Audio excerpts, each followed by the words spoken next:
Hello, everybody, and welcome to the first Young Professionals event of 2022. And before we do kick off, I would like to let everyone know about our next meeting in February. We are working with the Institute to bring you guys a career week, and this will include a webinar for ways to progress your career, articles on taking your career internationally, and we'll also have a networking event and details on our mentoring program.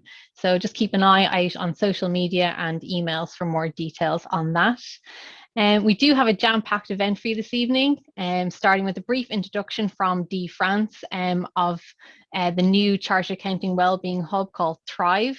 And also we have our main events. We have John Lowe from the Money Doctors talking all things finance. And if you do have any questions for John, please submit them in the Q&A box or the chat box, and we'll try and get to as many as possible at the end of the event. But to start off, I'm going to hand you over to Rachel Tuberty, who is our sponsor from PeopleSource. Thanks, Niamh. Good evening, everybody. Well, we've got an absolutely jam-packed hour. Can you believe it's the end of January already? I just don't understand where that month has gone. But PeopleSource is delighted to say that this is our third year sponsoring the Young Professionals events. All of them have been on Zoom so far, but hopefully by the end of this year, we'll be able to get some meetings, face-to-face networking as well. So I never ask for anything, guys, for those of you who know me, but I am going to ask you one thing this time around. It's so busy out there in the job market, and I know loads of people are really happy where you are, and that's brilliant, but you've all got a great network. So the one thing I would ask is, if you see my posts on LinkedIn, please either connect with me or maybe like and share them, because if the roles aren't for you, they might be for somebody in your network. That's all I'm asking. So it's going to be a busy year and a great year, and I'm really looking forward to this evening's event. I'm going to pass you over to Dee France. I had to practice that surname a couple of times. Who's going to give you a lovely update on the brand new Thrive Wellbeing Hub. Thanks, Dee. Thank you so much. That's lovely. I'm delighted to be here and to be invited along to just pop in and say a quick hello. I manage the Thrive Wellbeing Hub, and also I manage CA support as well. So I'll just tell you a little bit about both of those services, because they might resonate tonight. You're talking about money, and money is a tough subject for a lot of people, but look, there's help at hand here at the Institute, and it's delighted to be able to just kind of signpost those for you. So just very briefly, this is just a little bit about Thrive, and we relaunched back in just at the beginning, or sorry, the end of last year in November, and this is basically how we kind of imagine your journey with the Institute. You know, so obviously you come in as a student and you're into your career then after that, and all of the associated kind of problems, issues, curveballs that might happen to you along the way. It's really just to say that we are actually with you on that journey, and there is a lot of help at hand, and we would really, encourage you to get in contact with us. These are the kind of services that we provide at Thrive: confidential one-to-one listening service with one of the team. Then we would actually refer you out to a counsellor, professional counsellor, and you can avail of 8 sessions with them. Then you could also avail of the wellness coaching that is provided in-house. As I say, there's a dedicated team, and we provide 3 sessions of wellness coaching. So basically, we have lots of mental health and wellbeing events that you can join, all free of charge. So you might have actually attended some of these in the past. Lots of well-known faces here, Eddie Murphy and Pat Divley and the Sleep Coach, and lots of good people. And we have a packed agenda for 2022. So please jump onto the Thrive website, and you'll catch all the details there. There's a live calendar, and you can just basically register and join as and when. The next one that we have is actually with Jennifer O'D. She's an actress and a life coach, and an executive and leadership coach. And she's coming back. She already did a webinar with us last year, and she's coming back to do communication with impact. So lots of kind of role play and kind of an interesting take on our professional lives and how we can kind of put our best foot forward. So it's really should be an interesting one. And then just to let you know about our dedicated website as well. So as I mentioned, the hub has got lots and lots of content, 300 pages in fact, and you can kind of sort of access all of that there. And also wanted to just very quickly tell you about CA Support. So CA Support, you may have heard of before. Basically, it's the benevolent fund of the institute, and we offer financial assistance in sort of emergency situations, kind of once-off emergency situations to members and to students and their families. So, you know, we are talking about money here tonight. So, you know, obviously there's kind of, you know, a well-being aspect to money and to money troubles. So, you know, there is a lot of help here at the institute for everybody, and I'm delighted to be able to kind of just signpost those services to you. So without further ado, I'm just going to give you a quick just to give you those of the rundown of what we actually do at CA Support as well. So just also to call out that we are separate to the Institute, although we are, you know, very much part of and work alongside the Institute. We are a separate charity, and it is a donation model. So members of the Institute would maybe contribute with their sub-renewals, or, you know, at any stage really during the year when we run campaigns. So we would encourage you, if times are good, to maybe, you know, contribute to the pot so we can help lots of other people in our community of accountants. So I just want to signpost finally the website, which you can see there, and our email and our telephone numbers. And that's enough talking from me. I'm going to hand over now to John Lowe, and enjoy the session. Thank you very much. Thank you, Dee. I just go into this now. Share. Okay.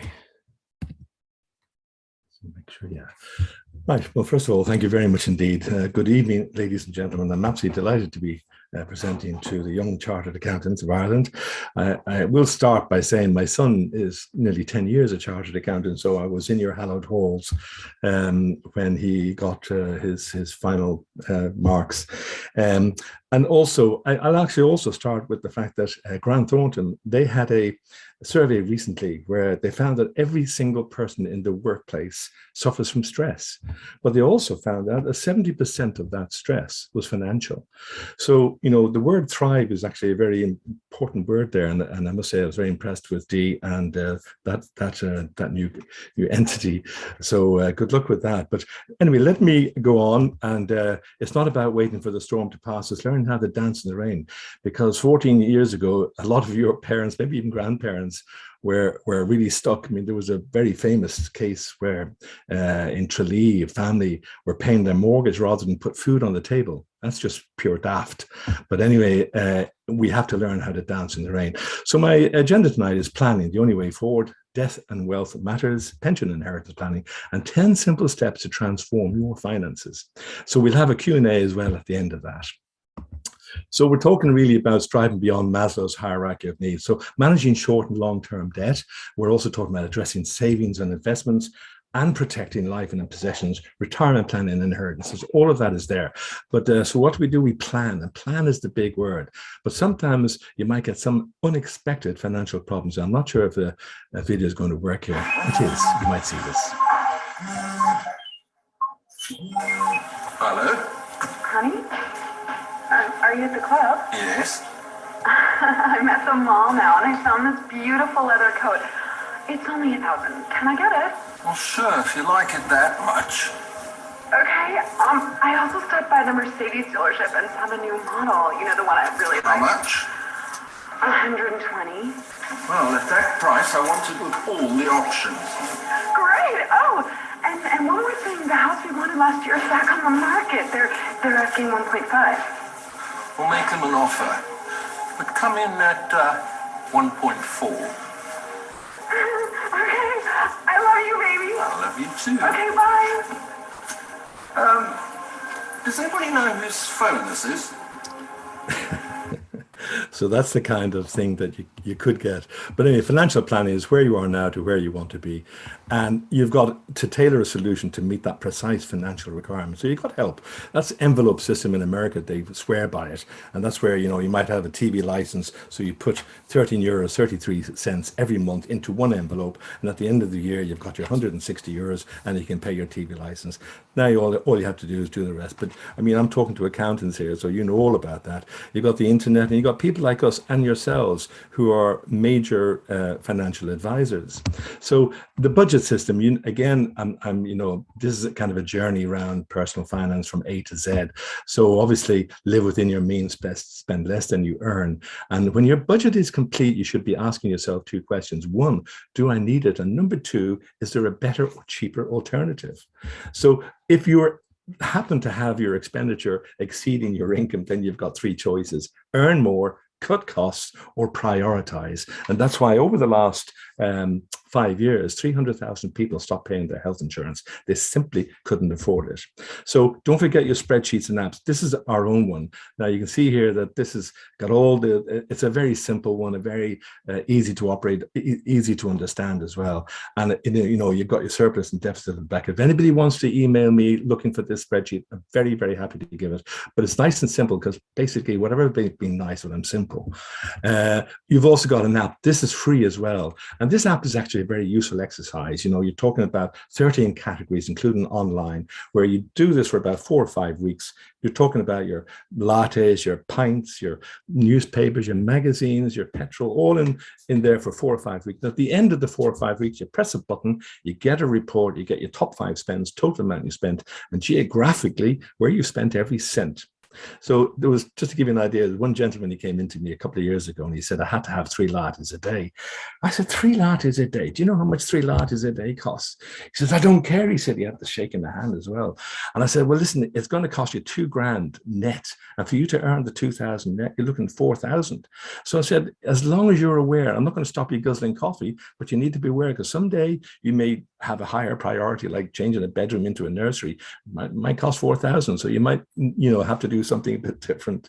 Anyway, the Money Doc app is actually a very, very useful exercise to find out, are you frittering money away?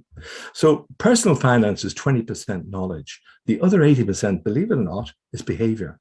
And that's where, I can give you all the rules and regulations and blind you with science, but at the end of the day, you're the ones who have to change your behavior to do what is best for your finances. So debt management, obviously you look at the loan types, mortgages. There are people actually still in this state who are walking around with a 0.5% mortgage in total. I mean, I remember 20 years ago giving 40-year terms, interest only, for the entire 40 years. About 2 years ago, a couple came into my office and they hugged me, because it meant so much to them. They were paying buttons for their mortgage, and they didn't care that in 40 years' time that they'd have to kind of pay off a lump sum. But their house appreciated very nicely. So you've also got then car finance, personal loans, high street banks, and these are the no-nos. Store and credit cards. You can really get up to 26% when you even take out money from an ATM machine. You've been charged from that day one. Money lenders, like there's about 35, 36 money lenders in the central bank, authorized by the central bank, who can charge up to 200% for loans. These are short-term loans, usually 6 months, up to maybe £500, 500 euros. But I mean, it's really, as I said, it's the kind of socially deprived people are the ones who are suffering on this. So you need to also guard your good name. There's a new credit agency called the Central Credit Register.ie, and they have about 142 credit institutions who are members. So if you want to find out what your credit history is like, that's the place now. You ring up, it's free, by the way, and it takes about 3 or 4 days to get that. So, I mean, current accounts, I've just glossed through this, when you know about that, but it can be very expensive, especially if you have overdraft. And if you exceed the overdraft, it's even more expensive. You're looking at that maybe 25% in total. So, I mean, I don't have an overdraft. I don't believe in them. But there's some people who have to feel that they have to get it, but you're always running a month behind. So use online accounts, transfer surplus amounts as well. Credit cards, there's one company, in fact, that's just changed only this week, on Post Money credit card. If you have a balance transfer and maxed out your credit card over the Christmas, say it's 1,500 euros, and you transfer it over to them, you can pay 100 euros a month, and for 15 months there's 0% interest. So there's a number of them, like Bank of Ireland do it as well. I think for 7 months 0%, and also the permanent TSB 6 months for on transfer of balances. So as I said, don't forget your contactless card. You've also then got the Revolut, which is a revolutionary, I have to say, fantastic for foreign exchange if you are going abroad, even UK or America. I've just come back from America. It was absolutely fantastic rates, it's right down the middle. This is a little film, if I did it right. Hold on a second. Yeah, it's called Debt Limit. Very interesting, this. What can I do for you today? I would like to raise my debt limit. Excuse me? My debt limit, I'd like to raise it. Because the last time I checked, Mr. Smith, you were in serious debt. Yeah, it's pretty bad. Figure we should raise that limit. Yeah, it says here you're $140,270 in debt. Right. So I figured we should raise that limit to about 170,000. I just bought a 60-inch flat screen. Have you ever been to Australia? No.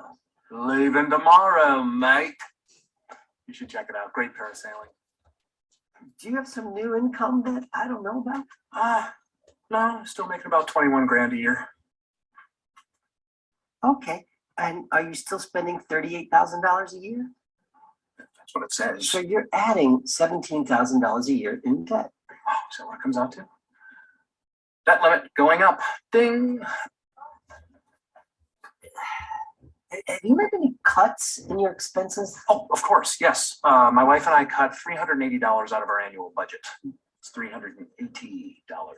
Brutal. Huh. So you're adding, okay, so you're adding $17,000 a year to your $140,000 in debt, and you cut $380. When you say it like that, it makes it not sound like a lot. Hey, maybe you should think about generating some new income, maybe a new job, maybe ask for that raise. Oh, asking for that raise, I'm not comfortable. That's an awkward conversation. I've always been able to raise my debt limit. Yeah, well, this is a little different. Well, how? We're in the middle of a recession, and your credit rating will plummet if you continue to go along this path. I almost had it.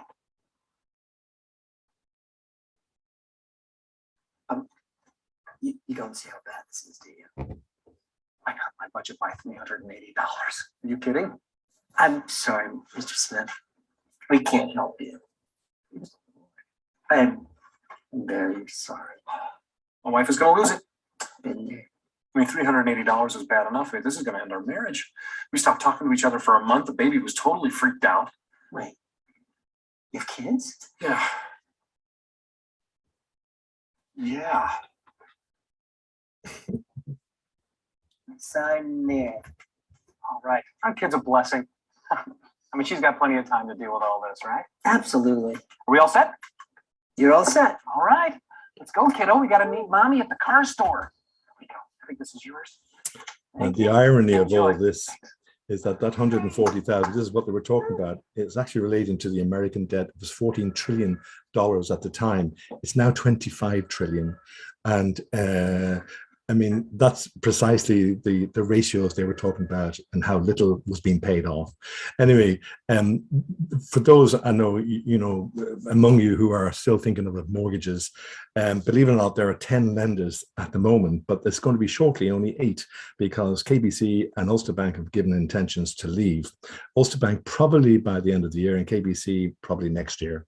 So TILE is an acronym for everything you want to know about mortgages. So terms and rates, for instance, up to 35 years, maximum age is 68, maybe 70 if you own your own business. So if you have, a company directorship, standard or variable rates. So it's the standard rates, for instance, at the moment, best rate under 50%, 2.7, 50 to 80 is 2.9, and over 80% is 3.15. The very best mortgage rate, fixed rate at the moment, believe it or not, is 1.9%. You can also get 1.95 fixed for 3, 5, or 7 years. So there are some really good rates, even aside from the tracker rates that some people are still enjoying. So in terms then of income, part of the TILE, all lending is based on the ability to repay. So your multiples of annual income, I have seen 3.5 times is a norm. That's the central bank guideline. But then, like for chartered accountants, for instance, you could get maybe up to 4.5, maybe 4.75, depending. Bonuses over time can also be taken into consideration, but you must be permanent and you must have passed your probation period.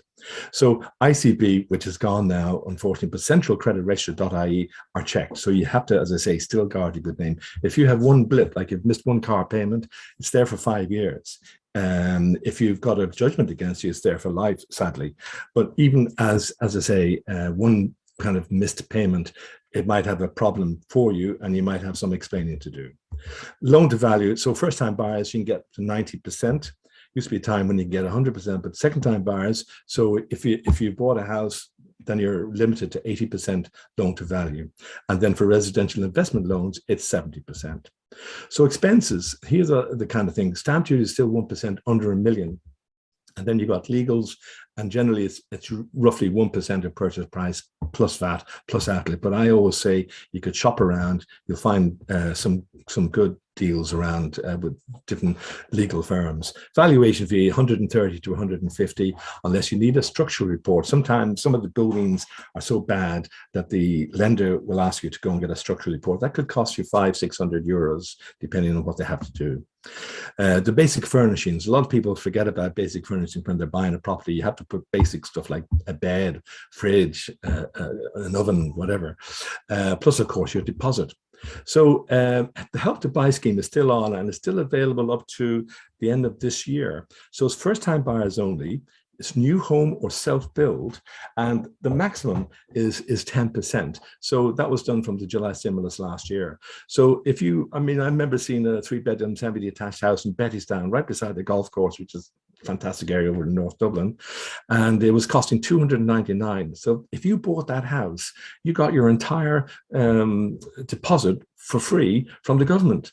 So it's certainly worth thinking about if you want to live in a place like Bettystown, but you must live there for at least 5 years, and it only applies, as I say, to new properties less than 500,000. So I had clients today who were going for 600 new properties, so they miss out on the Help to Buy scheme. So and the way it's done is you have to have the income tax paid over the previous 4 years. It says dirt tax as well, but there's virtually no dirt tax paid at the moment. So it is your income tax over the last 4 years. And then to start the process, you simply got to complete a property information form online through Revenue's My Account. So what else? You need a good savings record. You need permanent job plus pass the probation period. You need 6 months good current account statements, no referrals, no unpaid, no blips, no Paddy Power regular payments. The same for credit card statements and loans. Do your own personal budget. Again, that's really important because at the end of the day, you're the one who's going to have to pay the mortgage. Anything else? Yes, some insurance. You need life cover. Which is mandatory now, and there's various forms of life cover. But for instance, we represent all the life companies, so we send out a quotation. We have all the companies there with their offer, and you'll see which one obviously is the cheapest. But what you don't know is that there's usually a couple of them want your business so badly, they'll match the best, and they'll offer a further up to 17.5% discount. So it's certainly worth checking. Buildings insurance in case anything happens to the house, and then contents insurance, including those golf clubs. I once had my golf club stolen from my car was stolen. The clubs were inside the boot. Went on a journey. This is going back again 20 years ago, and they went for a little jaunt in it, put it into a little stream, and then set it on fire. So I got a brand new car and brand new clubs. It worked out quite well. You should have about 5,000 for furnishings and white goods you'll need when you move in. So what you do now, you go to one-stop shop, mortgages with most of the agencies, all the agencies, and at no cost to the applicants. Anytime you go to a broker, a mortgage broker or insurance broker, they get paid by the provider. So it's at no cost to you. It's not costing you anything. So that's just, again, promotion. But anyway, all lending is based on your ability to repay, not on the asset. Home loans, rule of thumb is 3.5 times your annual gross income. But I'd say for professional people, doctor, dentist, accountant, solicitor, you can go up to 4.5, maybe 4 3/4.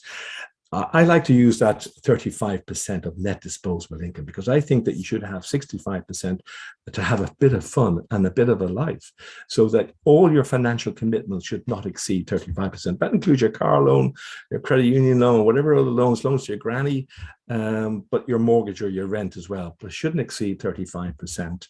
And again, financial commitments, if you're talking about a car loan, say you had 200 euros a month you're paying back, Well, the lender will multiply that by 12, that's 2,400, and take it off your income. So it has the effect with the multiple of being a substantial amount of money that you're not going to be eligible to borrow.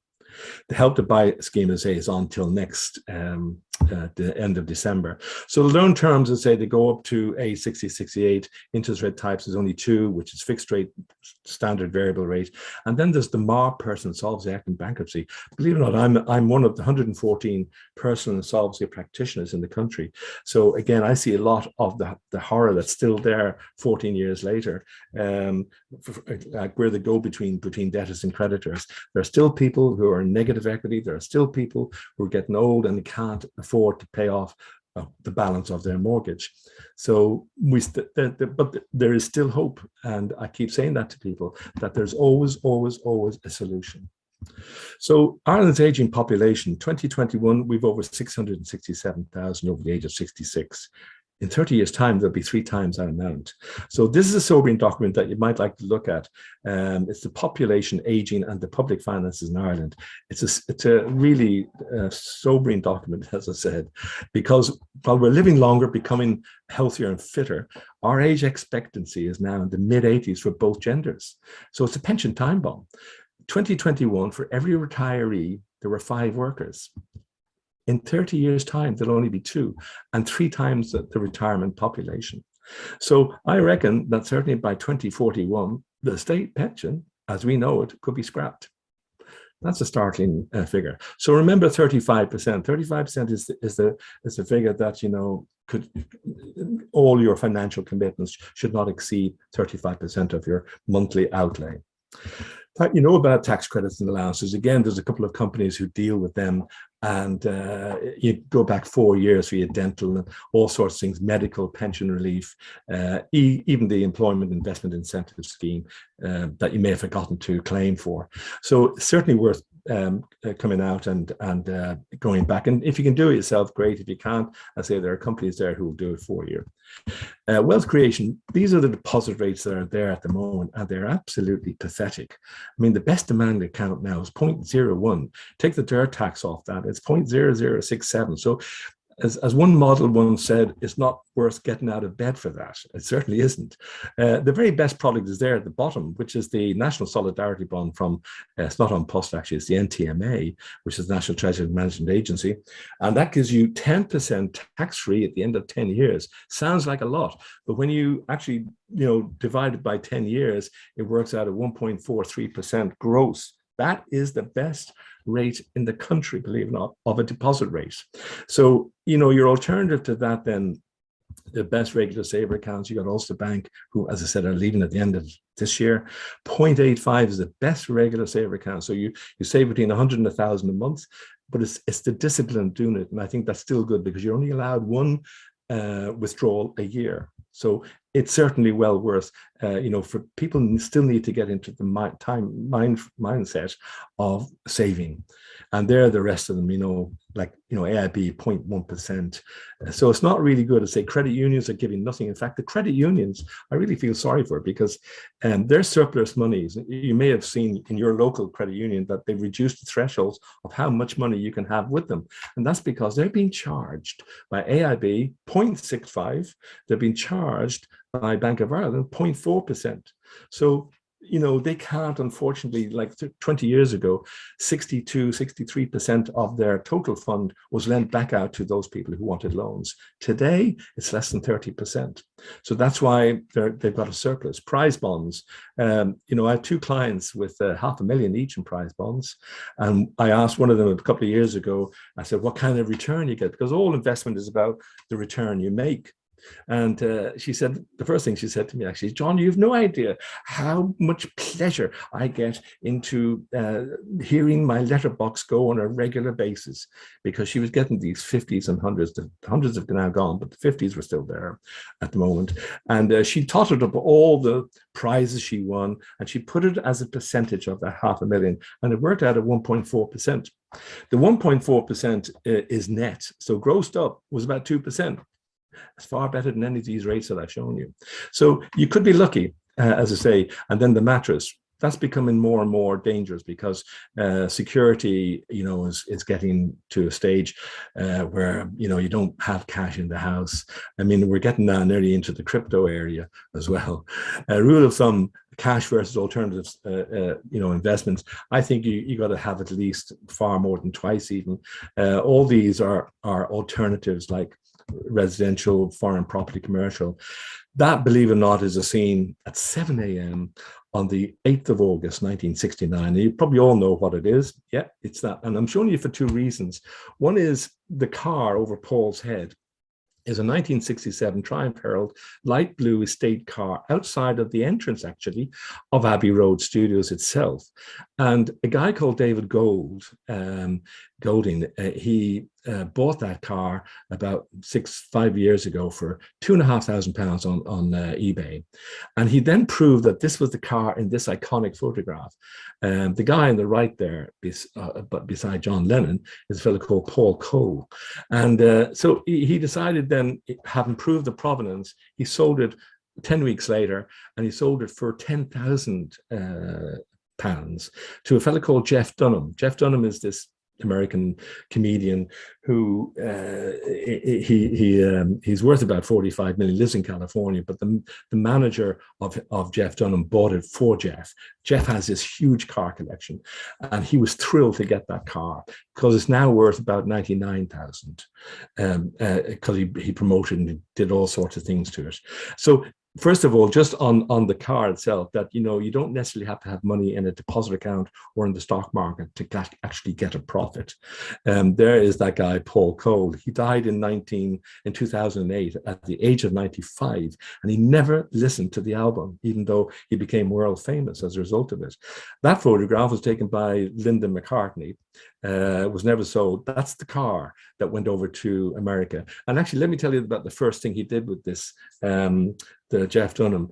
There was a little Beatle festival on about 10 miles away from LA, and he drove the car down there, put it on a pop-up tent, had an album outside with a little sign saying, "Get your photograph taken here." He was there for 1 week. How much did he make? $88,000. So just in that 1 week on that car. Anyway, that's a photograph that was, the guy who took it was a fellow called Ian McAndrew. And the guy, he took 6 photographs. That was one of them. It went for £16,000 in 2014. The rest of them went for about 160,000 to 4, bar the main one. That's an album that was signed by all 4 Beatles. That went for $77,000. That's myself and my daughter, who brought me over there 3 years ago, going across the famous crossroad, Dublin crossing. And then this is a really interesting story. This is one of 100 magazines, comics, that were made in June of 1938. And last April 2021, one of those came up in pristine condition. How much did it sell? World record, $3.25 million. $3.25 million. So say it's not necessarily, there's all sorts of things that you can get into. Is it a good time? There's alternative investments, apart from numismatics, coin collection, rock memorabilia, which I'm into, philately, wine investment. Great thing about wine investment, if it doesn't work out, you can always drink it. And Scripopoly, these are old share certificates that could be 100 years old, and some of them are worth quite a lot of money. And then you've got, the stock market itself. I mean, at the moment, there's all sorts of things going on. There's a bit of a bloodbath, but it'll get back to normal. Like when coronavirus hit March of last year, the stock market went down about 20-30%, but within 4 months, it all came back again. But I mean, Ireland's aging population, say, it is the sobering document, and we are getting, but at the same time, pensions are the best investment in Ireland today. So, the contributions, if you're on the 40% top rate, it means that for every €100 that you're putting into your pension, the government is giving you back €40. So you're really up 40% before you start. The average stock market growth in the last 30 years, from 1991 to 2020, believe it or not, was 10.72%. So over any period of time, the stock market is always going to win out. So it's just a question of time. Like Warren Buffett is 92 this coming May, and one of the richest men in the world. But he's got a great kind of phrase, and he said the stock market is a mechanism for transferring wealth from the impatient to the patient. So all growth in the pension fund is tax-free. They're the three main reasons why you would take out a pension. 25% of the fund then it can be taken out in retirement up to a cap of 200,000. And if you are lucky enough to have a 2 million fund, then it means that 300,000 would be taxed at 20%. So inheritance planning, capital acquisition tax, the budget last October year increased it up to 335. It was expected to go last October, but it didn't. You compare that to April 2009, you could have given your child 542,000 if you had it.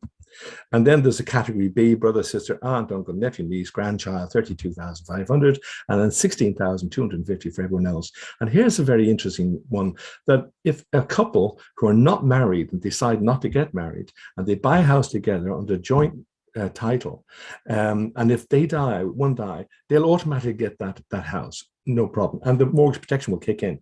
But you still have capital acquisition tax to pay because you're only covered up to 16,250.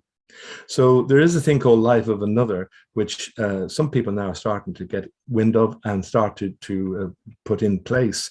So it avoids that situation. And remember, aggregates count. So if you have a favorite aunt who gave you 32,500 and then next year another aunt died and gave you another 32,500, you got to pay 33% tax on that second 32,500. And don't forget gift tax exemption, 3,000 per person. So if you have a mum and a dad who want to give their children, 6,000 a year, it's outside of the inheritance. So you could do a saving plan for 10 years and you've got, 60,000 at the end of 10 years. These are three guys who like reading books, but the bottom line anyway is all people need advice. They need from someone they trust, maximizing the return from what little money they have and supporting investments, debt management and financial strategies. They also need to make a will. Now last August, believe it or not, I decided to do something about it. 70% of this country do not have a will. The percentage of Irish citizens who have not made a will, young or old. If you've children and you have at least 25,000 plus, you should make a will. It's nothing to do with being morbid or old. 99% of those 70% of people have simple, non-complex relationships and estates, what you own. And you do not need a solicitor. So as I said, last August, I introduced this service as part of our, and what it is, you've got 8 documents. 3 of them are Word documents, which includes the actual will template. So 1 of 6 types. So you, kind of young chartered accountants, could be single without children, or single with children under 18, or married with children under 18. There's a template there for you, but it's a Word document. There's even a video on the website which will tell you what download means and how to download and where to find it how to retrieve it after you download it. But also, as I said, these are Word documents. So you pull up then the Word document, the will template, on your laptop, on your PC. So it's not having to put it on anybody else's website. You also get a list of assets and personal information, a 6-page form, plus the enduring power of attorney. So there's 5 other PDF supporting documents. So you are in control of this. And it's literally, the cost is unbelievable. But what you're also going to do is there's 10 tips before completing the will, including witnesses, executors, and, being of sound mind. The third part is empowering your representative, the executor or executrix, to apply for the granted probate. When I tell you that if you wanted to do the probate yourself and you went on the website to the probate office, they have a web link for you to get the application form that you complete and then send in and set up an appointment. The link for that application form is a bit of a giveaway. It's courts.ie/applying-probate-without-solicitor. Without solicitor. So, I mean, it's a very simple. I did my own mum's probate, and as I said, there were 8 children in my family. So, and there were lots of offers to give it to a solicitor, but it's a very, very simple operation. And if you have, if you're estate is not complex and your relationships are not complex, then you can do it yourself and you can save yourself a bundle of money. Cost of this, for this, where you don't have to do anything, is 50 euros only. And I'm only doing it because that's just an administration cost, because I want that 70% of Irish people to do the will. It makes sense. So transform your finances now. Have an emergency fund. I always say that you should have between 3 and 6 months net annual income in a rainy day fund, and that's for 3 reasons. You know, the emergency, your clutch goes, sudden loss of income, you know, especially from COVID, and you've been put on short time or whatever. And then the third thing is the investment opportunity, buying that Labrocky for half nothing. You need the money. So as I say, it's important to have that kind of money as a rainy day fund, paying off expensive personal loans and credit card debt. See, again, if you have maxed out credit card debts, I would think about transferring it over to a provider who will give you a credit for up to 12 months. Short-term savings for cars and holidays. Again, you know, it's all about putting money away, even though there's been a bundle of money saved over the last 2 years because of COVID. Income protection, in case you're unable to work for any reason, that's the only form of insurance where you get tax relief at your marginal rate on the premiums that you pay. Life assurance, very, very few people realize that if you smoke and you gave up smoking and you have mortgage protection, that if you go back to the insurance company and say you've given up smoking for the last 12 months, you'll get 50% of a reduction on your premiums. So apart from the health aspect, you're going to save considerably on the financial aspect. And also, if you have dependents, a lot of people don't, you know, they think that just, you know, mortgage protection is fine. I think once you have dependents, you should have separate life, standalone life cover in case anything happens to either one of you until the 3rd level is completed. So that's about age 22. Starting a pension is never too early. There was a young lady who came into my office at 26 years of age. This is going back about maybe 2.5 years ago, which made the national newspapers because I told her about pensions and I said about the time bomb and all the rest of it. And she set up this pension and she was visibly upset at the idea she had already missed out on 2 years pension contributions. So that got a bit of a laugh. Buying a house with the help of a mortgage, I think is still one of the best investments that you get, and it's the biggest investment of your life generally. Budgeting and planning annual expenditure from earned income. Again, I think this is a brilliant time of the year to sit down and do that budget. And you guys and girls will know all about that, you know, because you're accountants, essentially. So protecting your assets and possessions, and then building up personal investment and planning long-term care, because it is about, you know, the time bomb that we're on. There's not going to be the kind of state intervention that we've been enjoying as we have been enjoying these last 2 years. So knowledge is power. Inform yourself. You read and attend seminars, webinars to improve yourself. You understand the jargon. I mean, again, on my website, moneydoctors.ie, there's a jargon buster on the homepage. So click into that. Spend time, at least 2 hours per month will save you a fortune. Plus enjoy planning, saving and spending, because after all, you know, it's it's enjoyable being, you know, having money. Be positive and hopeful, because no matter how bleak, I'll go back there, there's always hope. No matter how bleak, there's always hope. Yes, this is Elvis, and he's reading the book.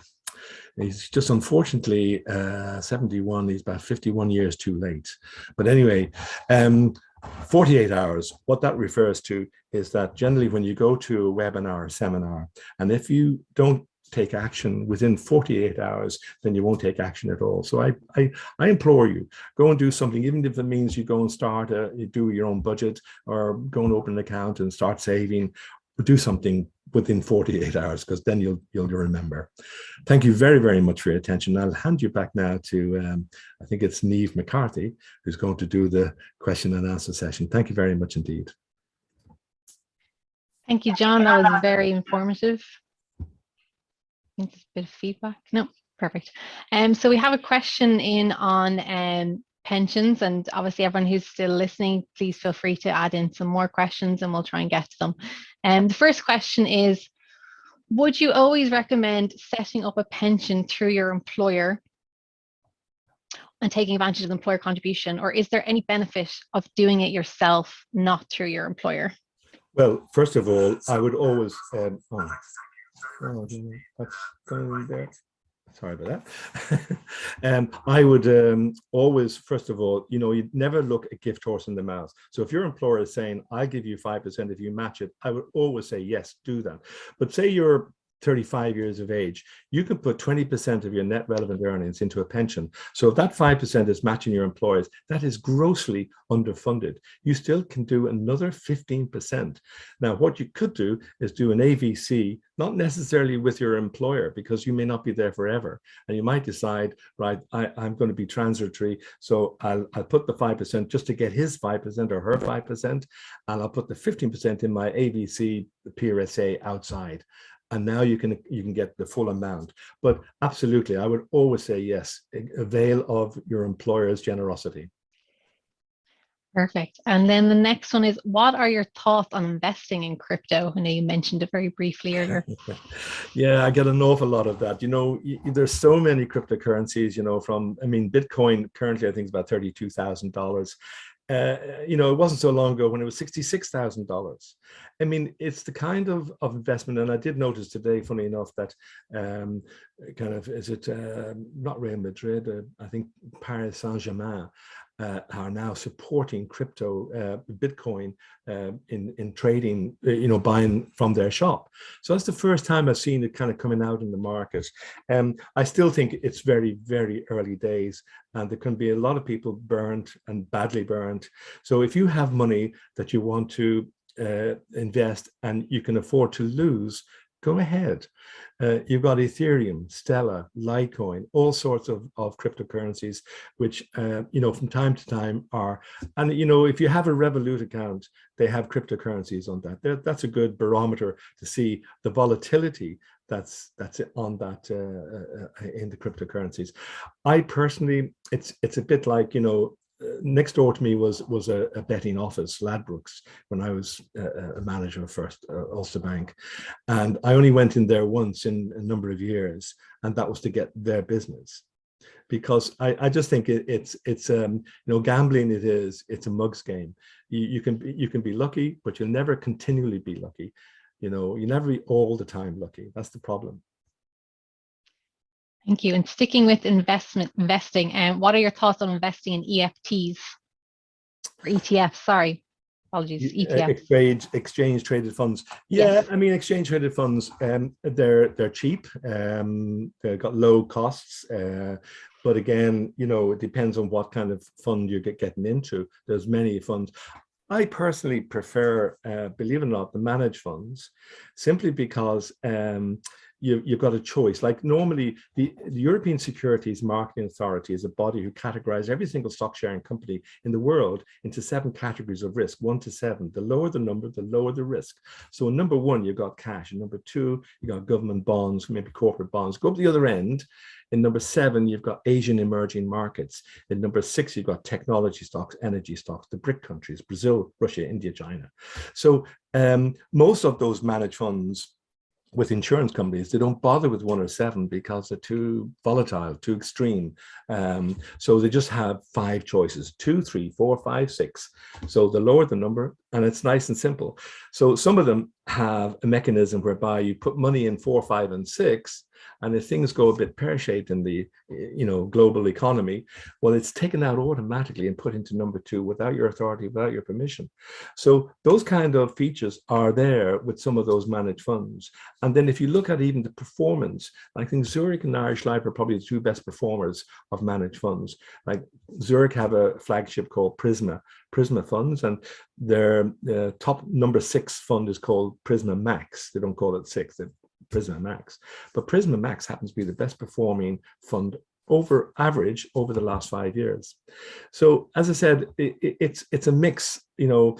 I get lots of people who come into me, and you give them a risk questionnaire, and the risk questionnaire says, you can't actually, you're afraid to get out of bed, let alone invest in stocks and shares. So yet you have to convince them.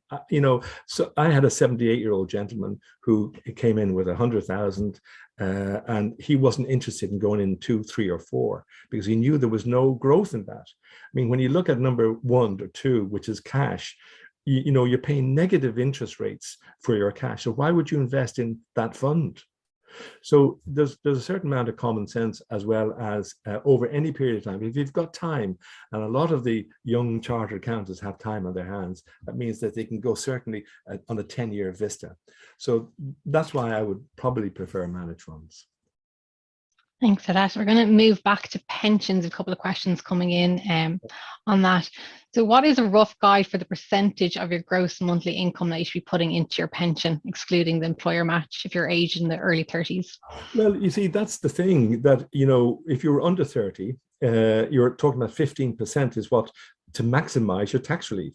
So it makes absolute sense. The main thing is, can you afford it? First thing I would be doing is doing a budget plan and to see what's all your outgoing. I mean, have you got expensive tastes?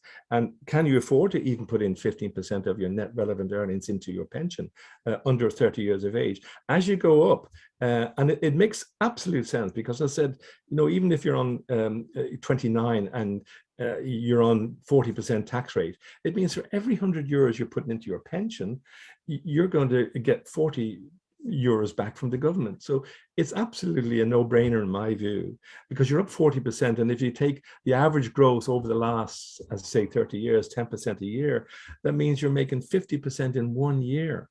So that's you know, it for me. Then if you get moving into the 30s, you're on 20%. When you hit 40, you got 25%.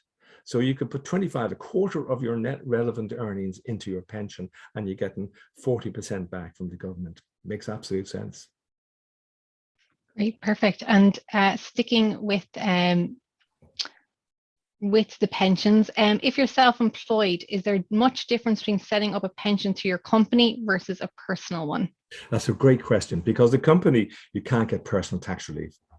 But with a company, you get two forms of tax relief. One is the corporation tax. You kind of bypass, or you can offset rather, and also the employer PRSI contribution. That's substantial. A lot of people don't realize it, but your employer is paying 11.05% PRSI contribution. So if you're the employer and you decide to set up a company pension scheme, you're going to save on those two things alone. So 12.5% is a corporation tax, unless you happen to be in a company that's earning over 750 million turnover a year. Perfect, thanks. And we're going to go to some savings questions now. So you mentioned that saving accounts have low interest rates at present. Yeah. Would you recommend investing instead of the investment funds? Well, I tell you what's great. If you're talking about a medium-term investment, a medium-term, saving period, I would recommend the regular stock market saving account. Now, the regular, you saw from my presentation, the regular saver accounts, top rate was 0.85%. Well, you can go into the regular stock market saver, including using Zurich or say Irish Life in their kind of flagship funds, like Irish Life's flagship fund is the multi-asset portfolio MAPS, and Zurich's, as I say, is Prisma. So you could be saving with Zurich €100 a month is the minimum. I think the maximum is 2,500 a month, and then Irish Life, the minimum is €250 a month.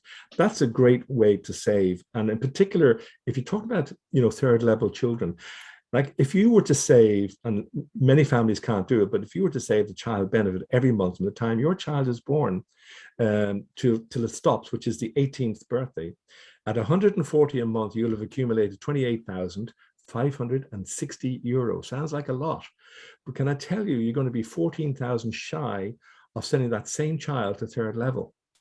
That's what planning is all about. It's going to cost you 42,000. So that kind of regular stock market saver account is a brilliant way of putting money aside for that third level cost that you're going to face, and depending on what how many children you have. So it's a useful kind of better than say deposit rates. That's what I would recommend. Perfect, thanks. We have a couple of questions coming in on mortgages. So if you want to buy a house with a partner, but you own a house already, but your partner is still a first-time buyer, can you still avail of the Help to Buy scheme? Should you do it jointly, or should that person go separately? You're bunched every way, because you can't get the Help to Buy scheme. You can't also borrow 90% because you're an existing kind of owner, and therefore you're limited to 80%, and therefore you would bring your partner down with you. The only way to do this is to get that partner who's a first-time buyer who can claim for 90% if he or she can actually get that mortgage on their own bat without having to use the partner's income. If they can get it on their own income, they'd be much better off, because then they will get 90%. They will get the help to buy if it's new or self-build. Perfect, thanks. And then the next question on mortgages. I currently have my mortgage at KBC. Will I have any opportunity to renegotiate my fixed rate when it's transferred to a new bank, or will I have to stay at the current rate? You will stay at the current rate, because that is going to be as if it was with still KBC, and it's been transferred, by the way, to the Bank of Ireland. They're going to the Bank of Ireland. The Ulster Bank are going to a permanent TSB. But you will have a fixed rate. Say it's 3 years, and and they're gone by next year, and it ends up in, say, 2.5 years' time. You'll be allowed to keep your fixed rate till then, and at that point you'll be offered new rates by the new lender, which would be Bank of Ireland. But I'm pretty certain that even at that stage, that person will be able to shop around and move to where the cheapest rates are. That's what apathy is a great word, which a lot of people use when it comes to mortgage and shopping and reviewing their mortgage. They should check their mortgage rate to make sure that it's a decent competitive rate. And if it's not, move.